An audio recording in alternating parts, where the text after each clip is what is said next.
Olá a todos, como é que vocês estão? Sou eu novamente, Helder de Araújo, canal Luz no Fim do Túnel, 10 de abril de 2024, 10 horas e 11 minutos e 18 segundos, em São Paulo, capital. Dia um pouco nublado, por volta aí de 28 graus, poucas chuvas, enfim, uma temperatura bastante agradável em São Paulo.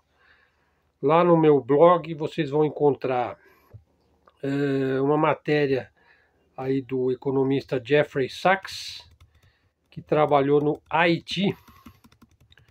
E aí vale a pergunta, né? Porque o Haiti se tornou um contraponto, Haiti ou Cuba? Cuba ou Haiti?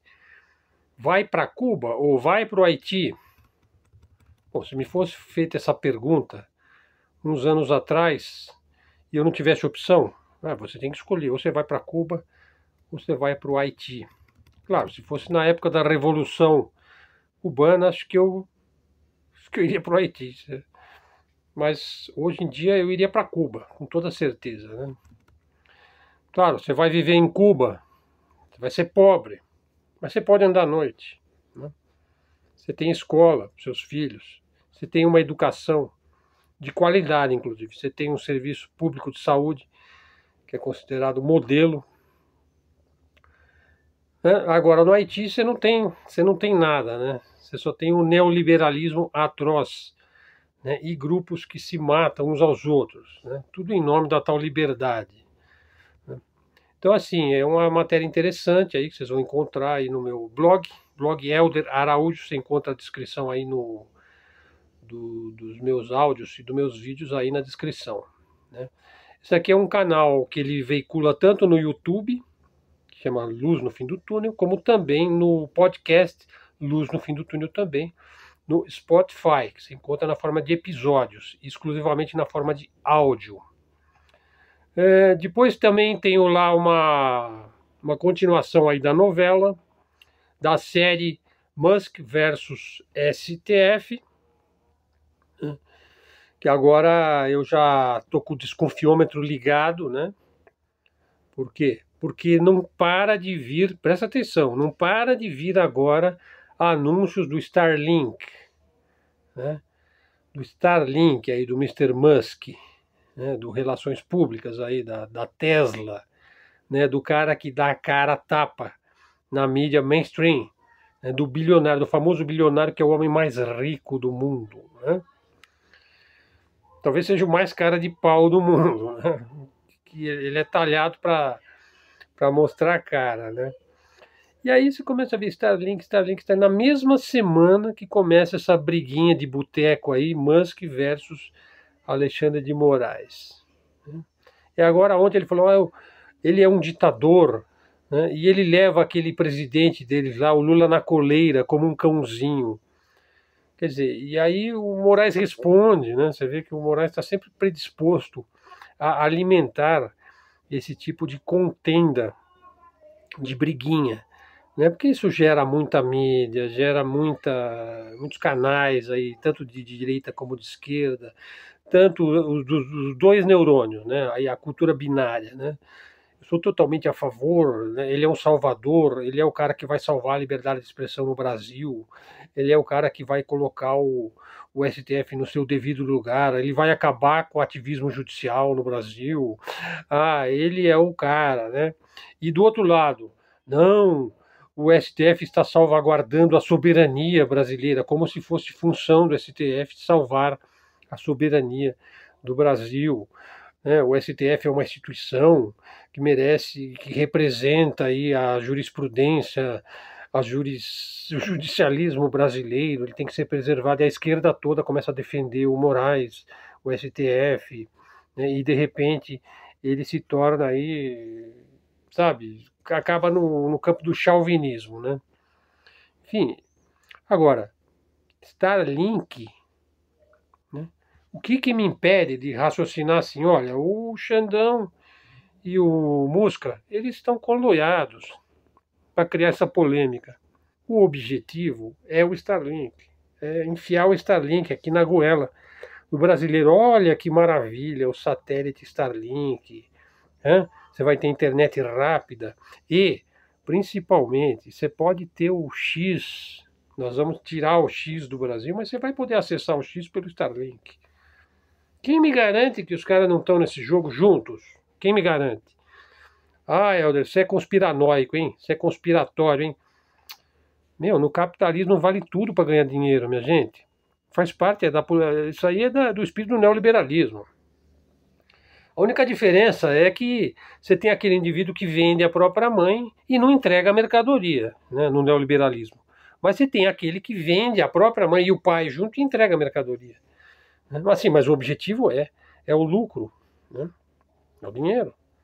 Tá? Então você está dizendo que eles estão brigando para ele tirar o X do Brasil e depois ele vender o Starlink e falou, acessa o X pelo Starlink, né? Porque você não tem como impedir.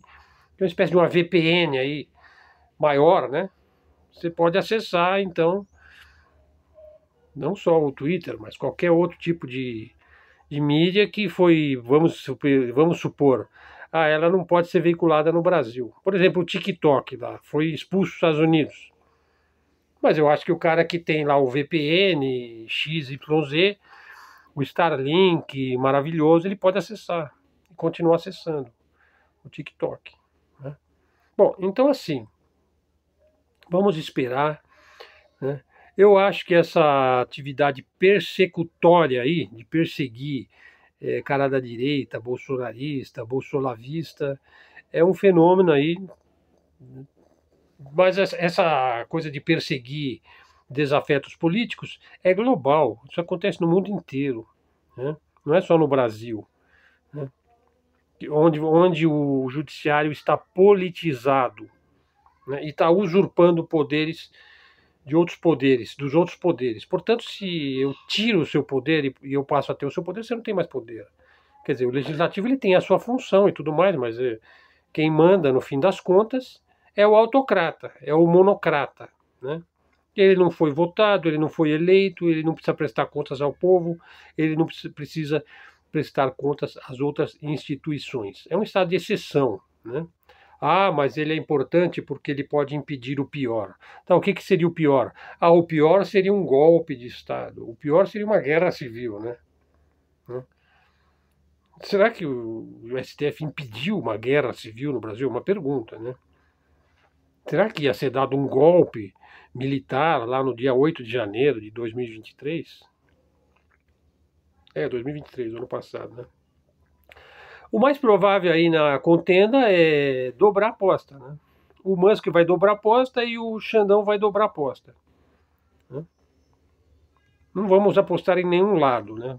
Porque em nenhum lado isso fortalece a soberania brasileira, fortalece o nacionalismo, o desenvolvimento do Brasil, a educação brasileira, sem o que uma revolução educacional do Brasil, o Brasil não vai para frente, ele vai ficar estagnado, né? Então vamos aguardar. A fritura do Moraes está em curso, né? A cruzada anti-bolsonarista, levada a cabo agora pelo governo do PT, vai caindo no campo do ridículo, né? Porque por mais bravateiro que seja o Jair Bolsonaro, ele não perseguiu jornalistas. Ele não praticou censura no governo dele. Tá? Então, assim, não estou elogiando nem nada, estou constatando o fato. Olha, esse cara aqui, nesse ponto, ele é melhor. Não estou dizendo que ele vai ser um presidente melhor, né? Provavelmente ele vai ser preso, né? Depois ele vai ser solto, ele vai ter provavelmente, porque a história se repete como farsa, né? O que eles fizeram com Lula, eles podem fazer também com o Bolsonaro, né? E futuramente ele volta, assim, como uma espécie de salvador, com uma enorme oposição também, muito bem trabalhada essa oposição também, para que você sempre tenha um país dividido contra si mesmo e estagnado, né? Pessoal, depois vocês vão encontrar lá no meu blog uma matéria aí que eu adaptei do Wellington Calazans, né? Que ele fala aí sobre como é que a Rússia continua exportando gás com grande lucro, inclusive, para a Rússia, que é o país mais sancionado, e também continua exportando o gás que ele foi impedido por causa das sanções americanas impostas aí a Moscou, né? Bom, agora vamos aqui à segunda parte do nosso vídeo, Veja, o Brasil é boicotado pelos Estados Unidos? Sim, o Brasil é boicotado. Os Estados Unidos se move no Brasil, no mundo, é, no sentido de manter a sua hegemonia, seu excepcionalismo. E por que eles têm tanto medo que o Brasil cresça e seja forte? Né? Então essa aí é a terceira matéria que está lá no meu blog. Né? Os Estados Unidos boicota, sim, o desenvolvimento do Brasil. Ele pretende manter e mantém o Brasil dentro de uma ordem, vamos dizer, dentro de um nível geopolítico bastante limitado. Né? Nós só conseguimos ir até certo ponto. Isso é uma doutrina aí de Estado dos Estados Unidos com relação à América Latina. Ou seja, isso não é uma constatação ou um raciocínio meu. Isso existe oficialmente. É uma determinação estratégica do projeto de poder dos Estados Unidos manter o Brasil limitado dentro da América Latina. Isso vem desde a Segunda Guerra Mundial.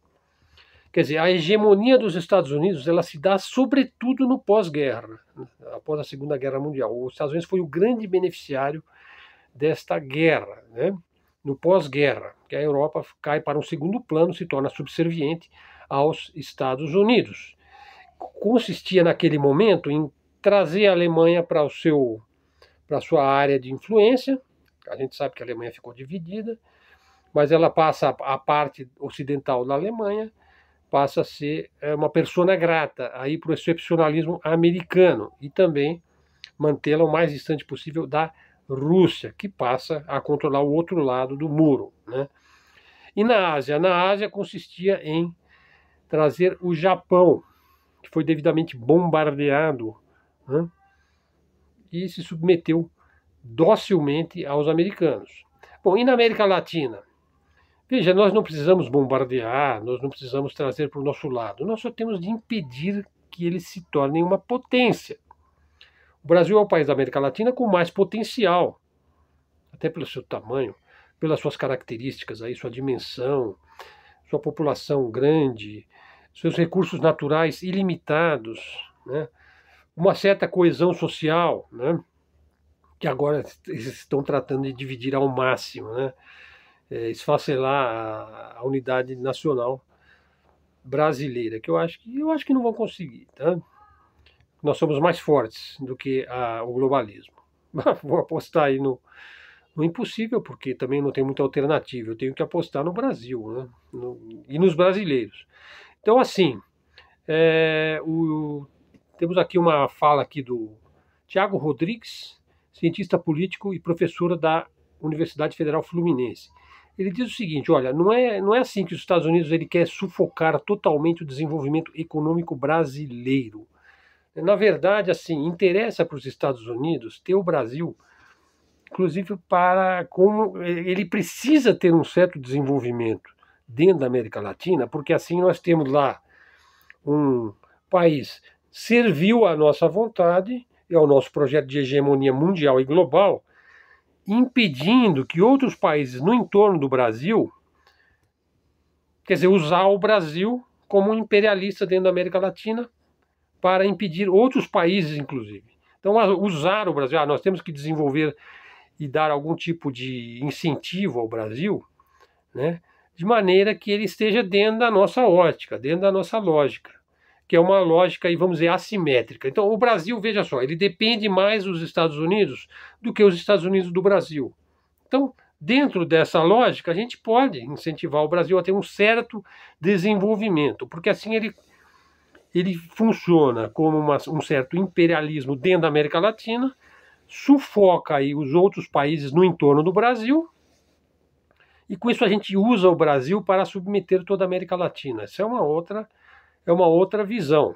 O fato é que as elites aqui, as chamadas burguesias nacionais, que eu não sei se isso existe realmente, uma burguesia nacional, porque a burguesia ela é internacional, né? Ela se conforma docemente a uma posição subalterna em relação aos Estados Unidos. Você vê, por exemplo, que a direita bolsolavista, por exemplo, ela é totalmente cooptada, assim, conscientemente ela é americanizada. Né? Assim, então não existe nenhum sentido ali de de que ele vai lutar pela soberania do Brasil, porque ele vai lutar pela soberania dos Estados Unidos, dentro do Brasil. Então não é esse tipo de direita e de nacionalismo que nós precisamos. Não é. A esquerda, por sua vez, a esquerda liberal aí, lulista, que eu já acho que não é esquerda, isso aí é um centrão, né? Enfim, ela já está completamente cooptada, né? Então, assim, você não tem uma força contrária à ação do globalismo. Você não tem. Você tem duas forças e as duas forças estão sendo jogadas uma contra a outra. Vamos dizer, uma força social-democrata e uma força neoliberal pró-americana dentro do Brasil. Ah, mas então por que que o Bolsonaro caiu e o Lula foi reeleito? Bom, você tem 50 anos aí de social-democracia, aí, de governo do PMDB, do PSDB, do PT. Claro, a própria força desse projeto social-democrata no Brasil derrubou o Bolsonaro, o que não impede que ele volte amanhã, ele ou alguém parecido com ele, dentro do projeto neoliberal, que é vender tudo que foi criado na época do regime militar, as estatais, né, o projeto de energia brasileiro, Petrobras, as hidrelétricas, né, vender tudo, né, no devido momento.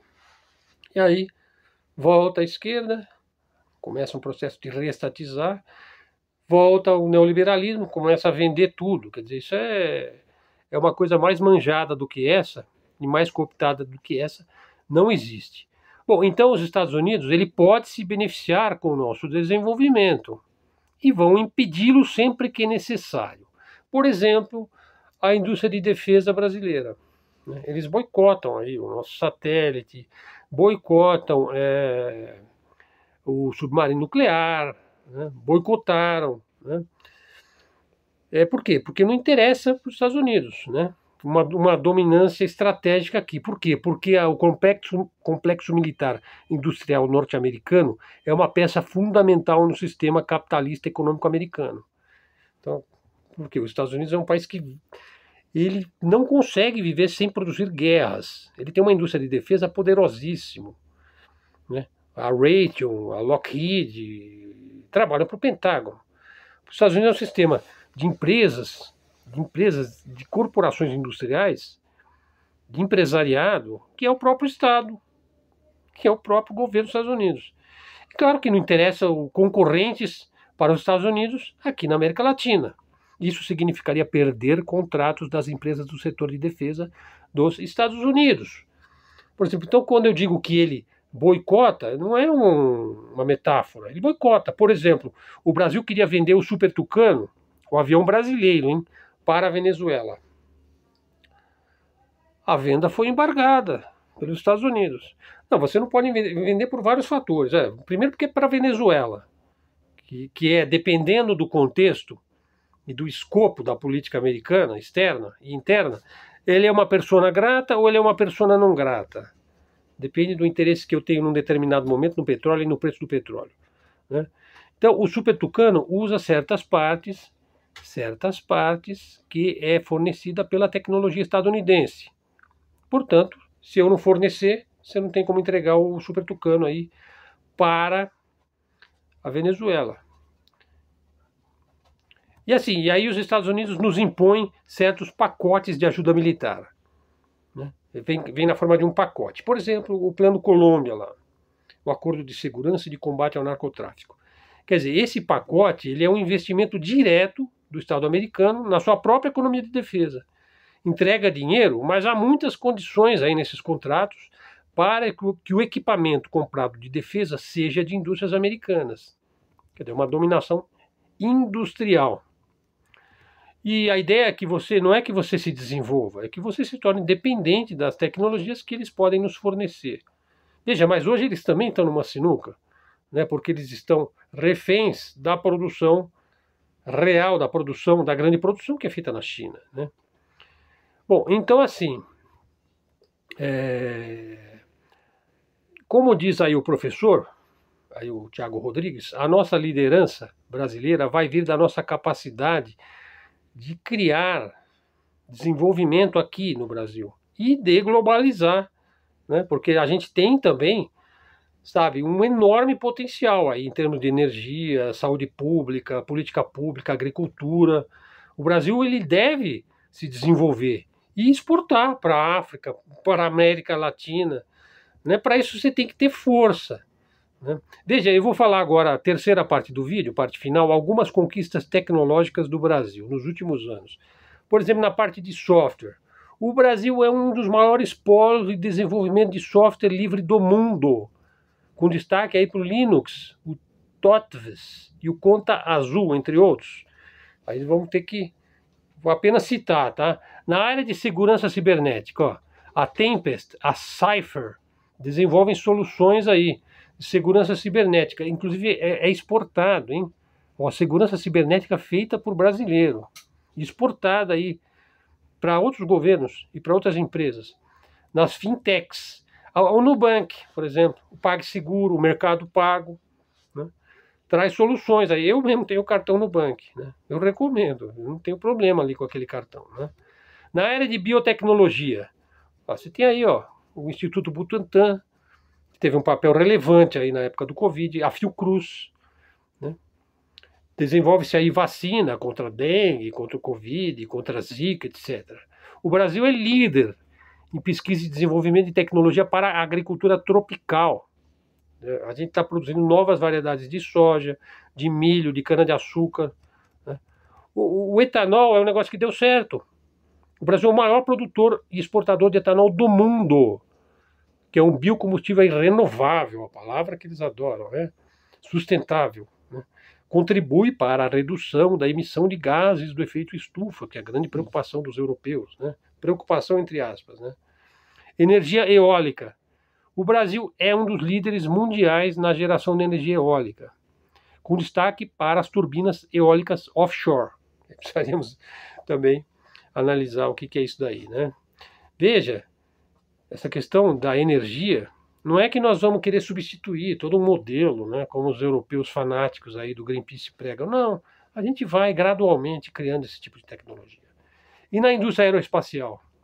A Embraer é uma das maiores empresas aeroespaciais do mundo, produz jatos de âmbito regional e também militar. O Brasil é um país que desenvolve satélites, pessoal. Satélites para diversas aplicações aí, comunicação, meteorologia, monitoramento ambiental, remediação de solo. Né? Você precisa de satélite para fazer essas coisas. E, ó, só para você ter uma ideia, ó, a rede de fibra ótica. Ó, o Brasil possui uma das maiores redes de fibra ótica da América Latina. Na verdade, é a maior da América Latina. A segunda é o México, a terceira é o Chile, a quarta é a Colômbia, se não me engano. Ou seja, você tem uma expansão de internet de banda larga no país. TV digital. O Brasil foi o primeiro país do mundo a implementar a TV digital. E tem uma imagem de som razoável aí. Grande potencial aí para inovar e desenvolver tecnologias, para desenvolver o nosso país. O Brasil também é um polo hoje no desenvolvimento aí da internet das coisas, né?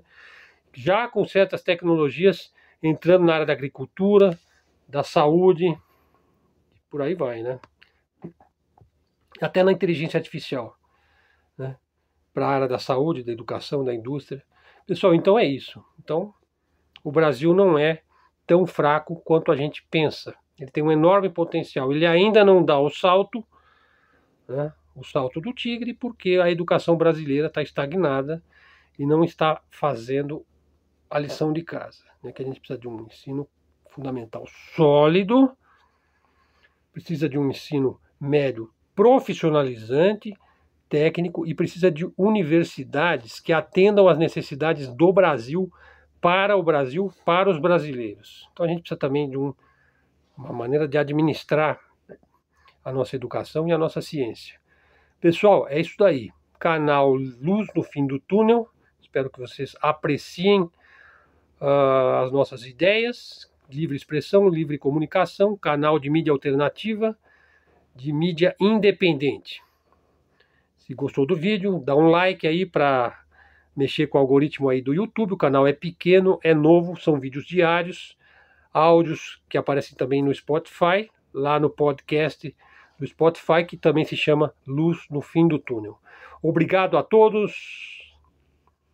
Todos os textos estão aí no blog. Até a próxima, pessoal, e fiquem com Deus.